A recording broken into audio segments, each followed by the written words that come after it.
Good morning, good evening, good afternoon. My name is Staff Sergeant Sam McCroll, the North Dakota National Guard's Public Affairs Office, and I'm here with a special guest today from the IT Help Desk, Luke Eberle. How's it going? Pretty good, Sam. Fantastic. So I have you on to kind of talk about what you do in your career as well as full-time M-Day side. But to start it off, can you just talk a little bit about yourself, where you're from, why'd you join the Guard, etc.? Well, like you said, Sam, my name's Luke. I've been in the National Guard for almost 24 years now. Wow. Yeah, it's been quite a trip. Started off in 2001. Wanted to join the Guard basically for a way to help pay college, and just wanted to join, but also wanted to do college. So the National Guard seemed like a good fit at the time. Wanted to do both. Everybody else was going to college, so I wanted to go to college, but I also wanted to serve. So that was May 2001, so it was just before 9/11, actually. Started off as an engineer, blowing stuff up, being a common engineer. Got deployed twice during that MOS, both times to Iraq, once in 2004 and once in 2008. Then my girlfriend, now wife at the time, got told she was going to be deployed, so I changed MOS as an intel analyst. Went deployed to Kosovo, and then kind of had that decision, that 10-year, 11-year mark, whether I was going to do the full 20 or get out. Decided I was going to do the full 20, so I decided to become an officer.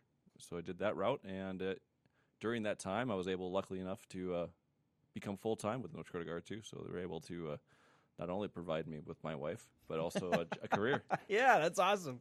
So you said you enlisted before 9/11. What was that like? During Red Phase, actually, first week of basic training I was actually on KP that day, doing KP is a kitchen. Yeah. Helping out with the kitchen. Yeah. Heard it on the radio before everybody else actually knew about it. So if something was going on, I was kind of scrubbing pans, like what's going on. And then all of a sudden, drill sergeants came in and said, we need everybody to stop what they're doing, and brought us outside and told us our nation was under attack, and it was an ongoing thing. And yeah. How old were you at the time? 18, yeah. So just turned 18. I mean, how did that feel as an 18-year-old finding out that all at once? It's a little bit surreal. It's kind of it's a different than you hear everybody. I was like, I was watching the news and I was consumed by it, and it was not saying it wasn't a blip, but it was I was middle of basic training, or right at the beginning of basic training, so right. I didn't have there was no outlets or no sources of news. You were locked in, so it was just whatever the drill sergeants fed us, and they kept it pretty. It became more intense if that's possible. Sure, like we have to get you ready for war. 100%. We're going to war. We have to weed out the bad people. We have to weed out people that aren't here for the reasons we need them to be. So it became more intense, but it brought purpose a little bit.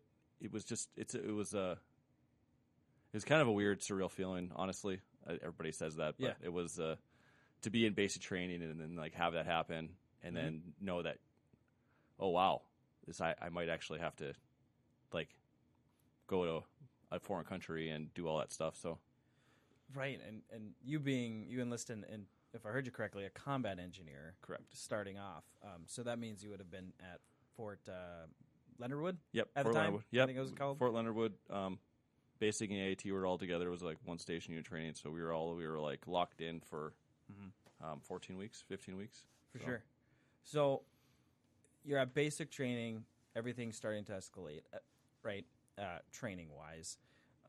What was it like after basic training, coming back home? There was a lot of thank you for your service type deal, and they found out you're basic brand new recruit type deal. But I don't know if you remember that time frame. It was kind of a lull between when I got back in December, January, there was the initial fervor was kind of, I missed the whole flags in every corner. That stuff I didn't see, but it was kind of like died down a little bit, and it was a little bit before we started going to Afghanistan. Right. So there was that lull time. So I didn't. It was. I wouldn't say it was normal, but it was kind of wasn't like thank you for your service all the time. A little bit, but it was like that initial patriotic fervor was not as crazy as it was right like the weeks afterwards. Right. So. Yeah. So you said you deployed in 2004. So you had basic training. 1 unit training is what? How long is that? 10 weeks? For my MOS, it was 15 weeks. So December of 2001. Sure. Yeah. So you would have come back right around that New Year time, 2002. Correct. Yep. Leading up to your first deployment, what unit were you with? It was Charlie Company, 141st Engineer Combat Battalion. So Okay. They don't exist anymore technically, but yeah, that was the unit. For sure. And what was, I mean, when you got back, was the unit aware that they were going to be going overseas at some point in time, or was it just a fog of the unknown? No, actually, for the first year and a half, it was training as normal, Sure. as much as normal can be. And then we were actually going to get disbanded. Our unit was going to go away. I actually went to a different unit for a while that was deployed, so I was their rear detachment. And then one drill, my old readiness NCO, he came in and said, I need you to sign these forms for accountability. And we're like, that's kind of weird. He's like, yeah, our disbandment got postponed. So then at about 3-4 months before we actually got the call, we kind of knew something was up. For sure. So, yeah. Wow, that's crazy. I mean, as a new troop, I can't even imagine what you were like thinking. We were. I mean, I was going to have to change jobs and all that stuff, but then it was like, well, maybe we won't. I was also 18, 19 at the time, so I kind of wanted to do something. So It wasn't like, for sure, it was kind of more exciting than it was like, oh my god, I don't have to go to war. It was like, oh, I get to do what I wanted to do. So this is awesome. Wow. So I won't dive too much into the deployments. If you want to talk about them, we can.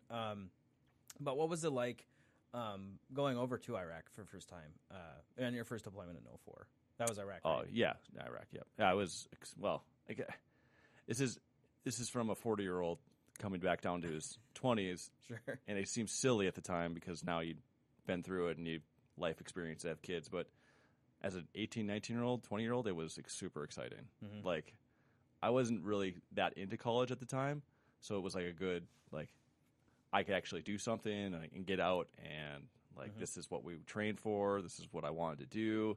Had a lot of friends in the unit. We were all going over together. It was very exciting. Like, looking back on it, and it seems silly, and it seems kind of, like, naive to be like, this is awesome, but, like, you know, that's kind of how it was. Well, I mean, I can only imagine the hype up or just the adrenaline that you felt from not just then, but just the accumulation of it from basic training, being told that this happened, and then things getting more strenuous and serious for then you to come back to the unit and then, oh man, I'm gonna have to change jobs, and all of a sudden, hey, we're doing this, and you're like, let's go. You know? That's pretty much that's kind of how it was for my cohort, the 19-year-olds, 20-year-olds that just got in. Sure.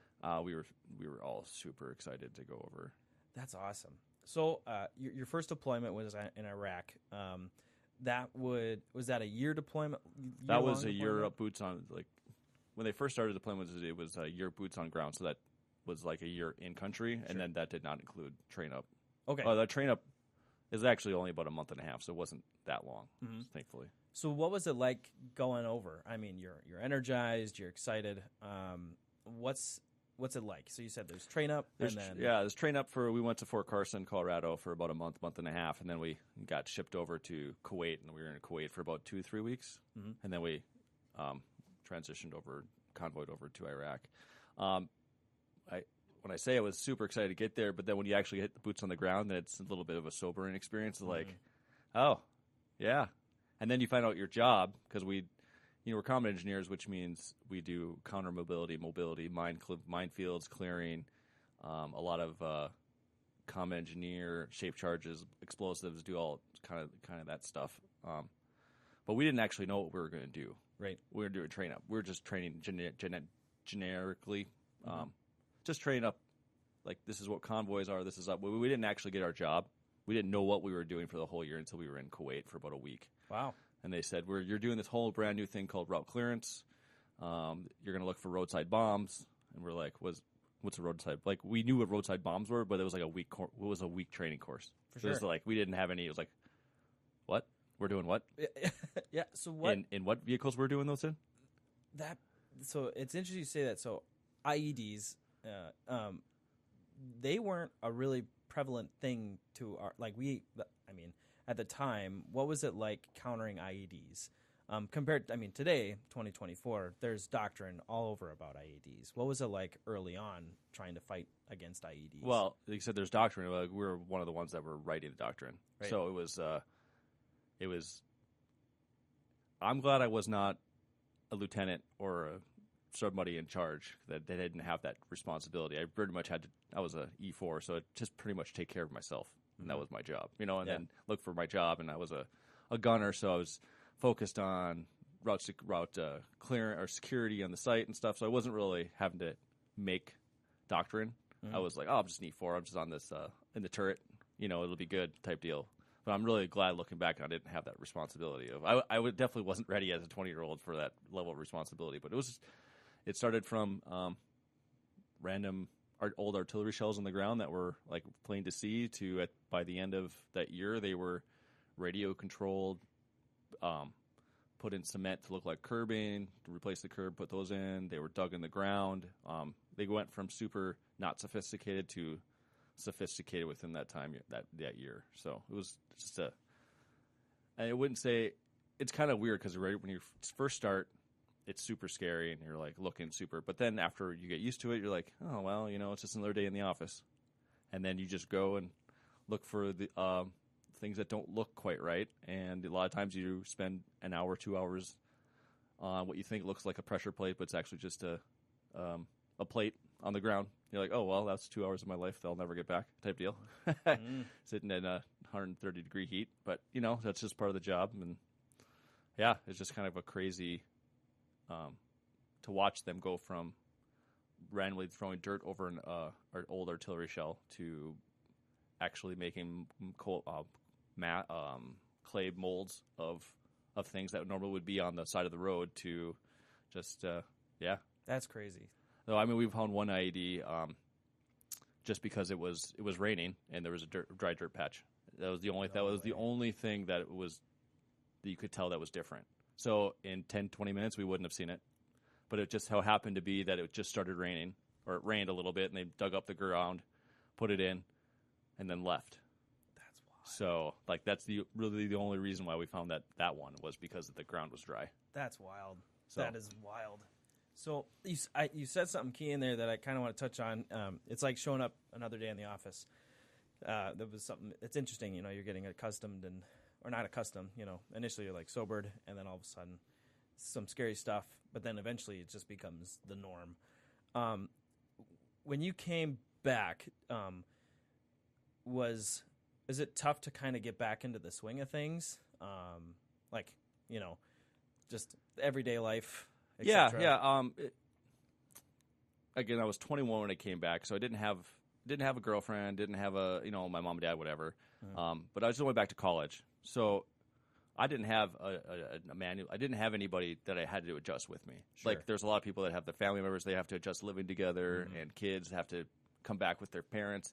I was really lucky. I just went back to school. Right. So for me, it was, I wouldn't say it's easy, but it was just and it was pretty easy, and I went to college with a bunch of guys I deployed with. So we still hung out, we still talked, we could still have that connection. Yeah. That we went to the same college together, and so it wasn't like I was off on my own little island. I didn't have to reintegrate with a spouse or kids or anything like that. So I got lucky in that regard. Yeah. I was young enough where it was just like, I'm just going back to college now. Yeah, well, and especially since your buddies were there, Yeah. I can't even imagine how much that helped. Oh, that was huge. Probably been awesome. Yeah.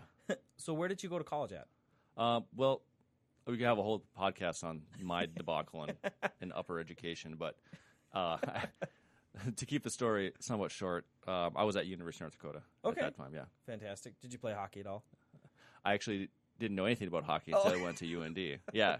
One of my buddies I deployed with was big into hockey, and he actually transferred to UND when I came back. So because of the people, I was doing something else, wasn't really liking it. Decided, it's my life. I don't have to do this anymore. You also grow as a person, because I was like, I'm a little more independent now. I don't have to do what I'm doing. I don't like it anymore, so I'm going to go do something else. So then I transferred to UND, and anyway, he was he was like, you need to go to the Sioux games, and I'm like, what are you talking about? I didn't realize there was like a culture up there, but yeah, it was pretty awesome. Now I just say that I'm fully integrated into the hockey lifestyle. I love it. So you go to college, and then you're on for your. At this point in time, you're still a combat engineer. Yes. Did you get a degree in that time frame? Because you said you deployed in 08, or was it 06? It was 04, 05, and 04, then 05.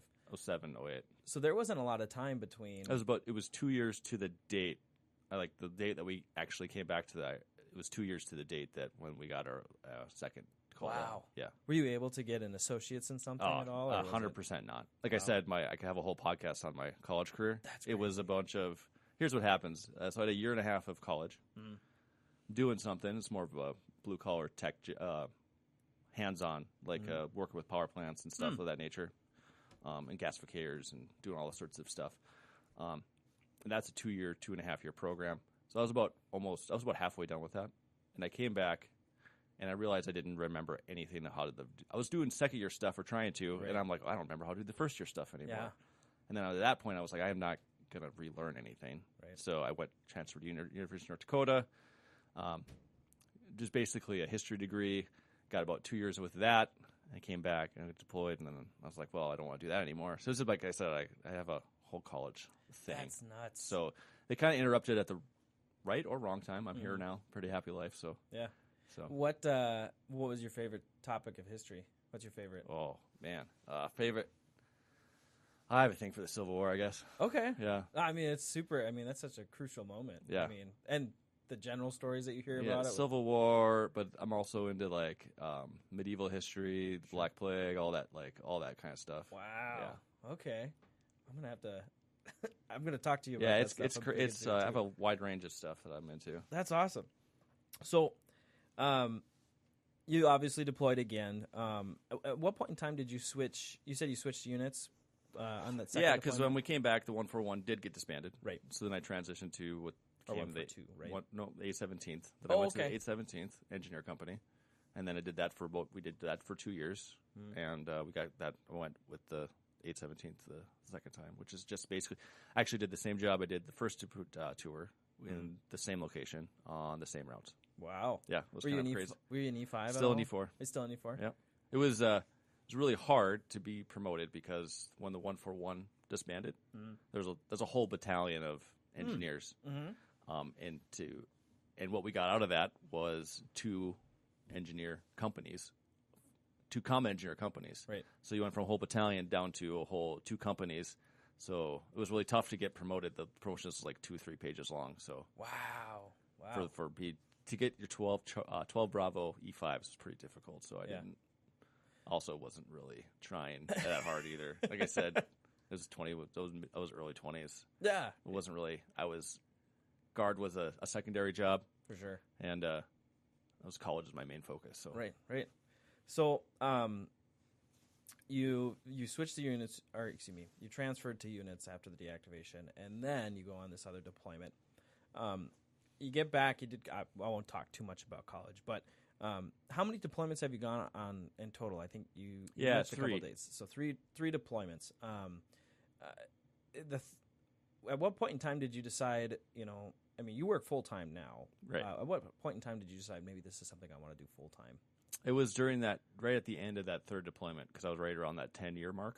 I had to resign. Basically, it was the mid contract decision whether I have 10 years in, I can get out and not really miss a whole lot because it's still do basically double my enlistment, or sign up and then do the full 20 because you're not going to do. I wasn't going to do another 6 years and then get out at 16 years. So Yeah, it was that time. to really decide. So when you went did you branch into combat engineer or like in the engineer branch when you became an officer? No, I was a little more strategic. I was trying to get a job during that time before I got back, and I wanted to make this my career type deal. And my wife was working full time for the Guard. My girlfriend, fiance, wife, whatever. Now she's my wife. She was working full time, so she's kind of the big instigator of like this could be a career type deal because she was full time, and I was like, well, maybe that's what I want to do because I really didn't know what I wanted to do, and I kind of had an inclining, but like, well, I'll see what we do. Anyway, I was looking for jobs in the Guard. Got one got a couple before the IT realm, but I really wanted to get into IT, so I was going to go officer anyway, thinking about it. So how was that going to help me further my other career? So I was like, Signal. I can do IT. I like IT, if I can do IT here and then IT at the full-time side, then that kind of makes me an asset. Mm-hmm. So that's kind of why I chose Signal. It was basically a career choice. And you were with the 426. 426, yeah. 426 Signal Company. At first, you said on your resume here, it says that you were a executive officer. Yeah. / platoon leader. What was that like? Well, the 426 was a pretty small organization, company, but I was, I don't know, cut my chops on my leadership, I guess. For sure. Yeah, that's kind of what it was, really. Like, Yeah. I've never wasn't really into, or I got out of my enlisted careers in E6.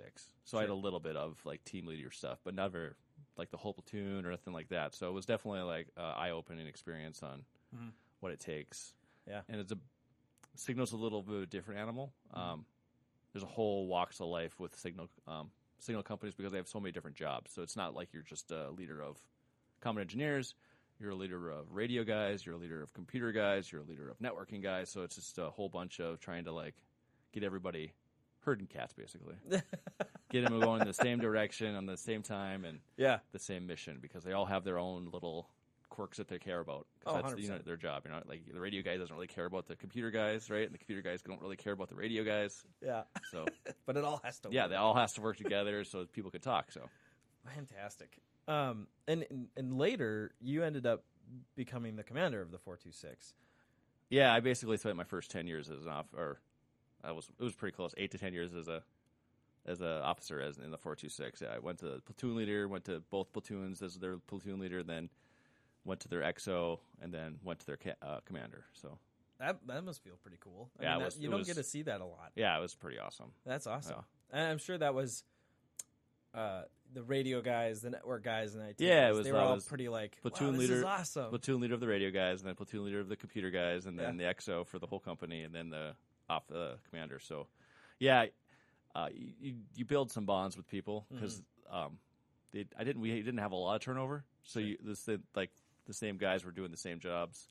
They were moving up along with me, obviously, not to the same level, but they were moving on from E4 to E5 to E6s. So it was kind of cool to see that progression. And then you really got to really know a whole lot about people and their families and what made them tick.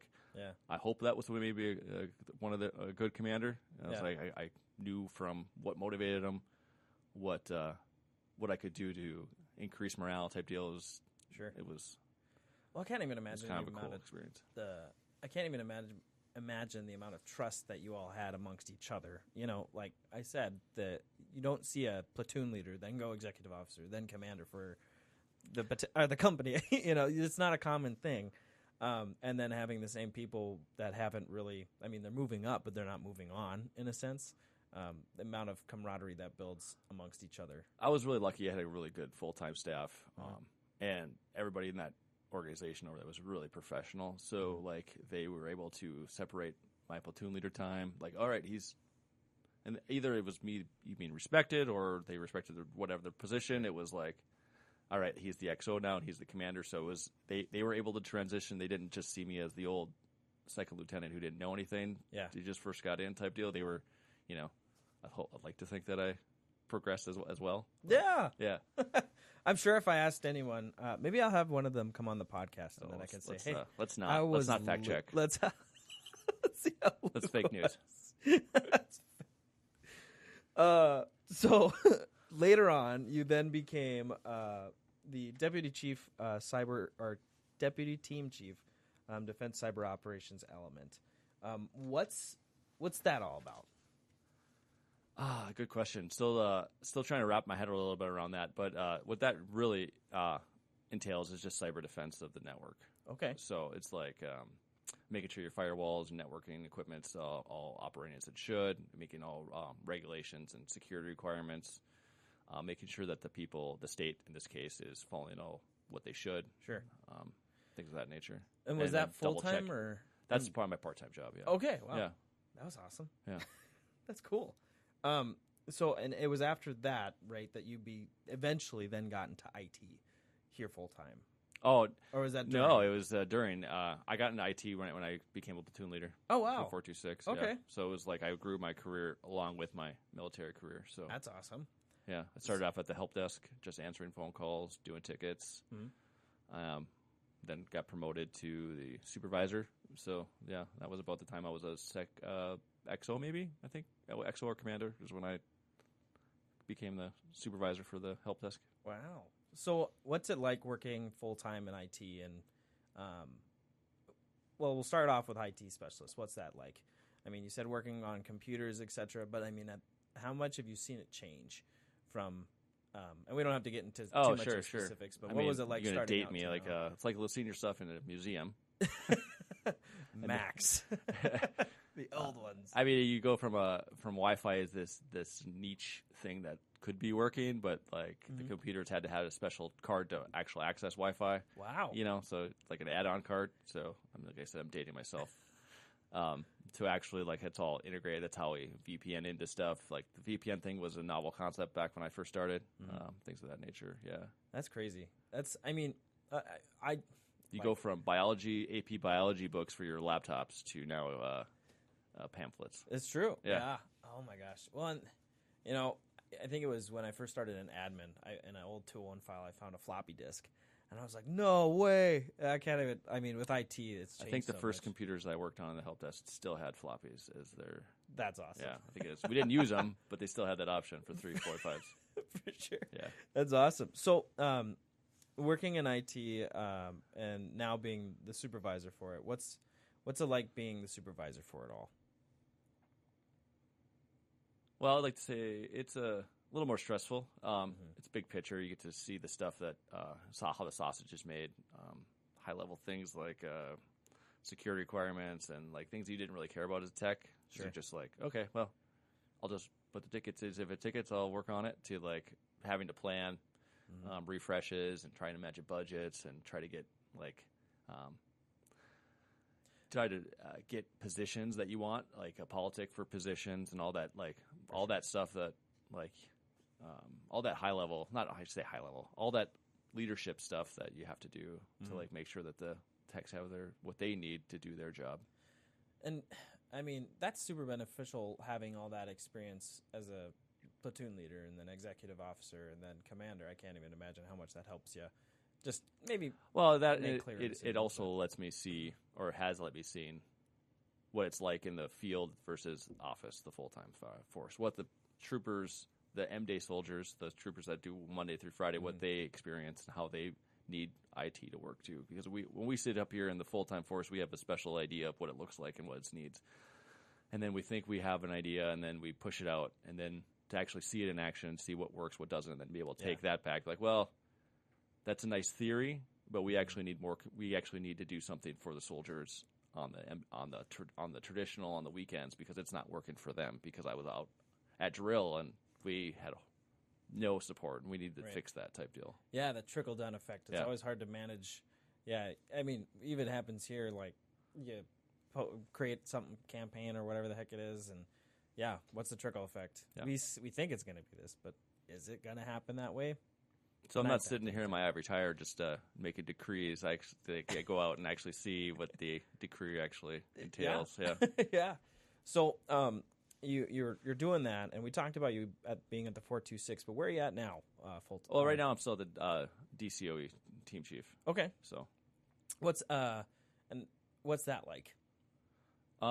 It's a lot less stressful. Instead of a company, I have a team of experts, subject matter experts that work. But it's also kind of doing the Joint Force Headquarters, which is the HQ of the state, making sure that drills go successful for them too, for help desk things of that nature too. So it's kind of like my full-time job, except on the weekends. That's awesome. Yeah.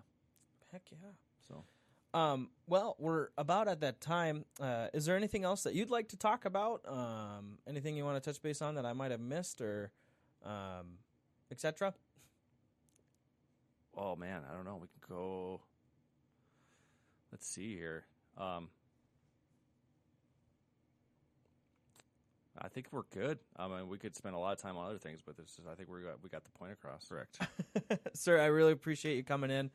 spending the time having this episode of a podcast. I think it was fantastic. I loved listening. I loved listening to from where you started to where you're at now, and it's nice that I get to work across from you in the hallway. For anyone listening online, appreciate you for listening in, and we'll talk to you next time.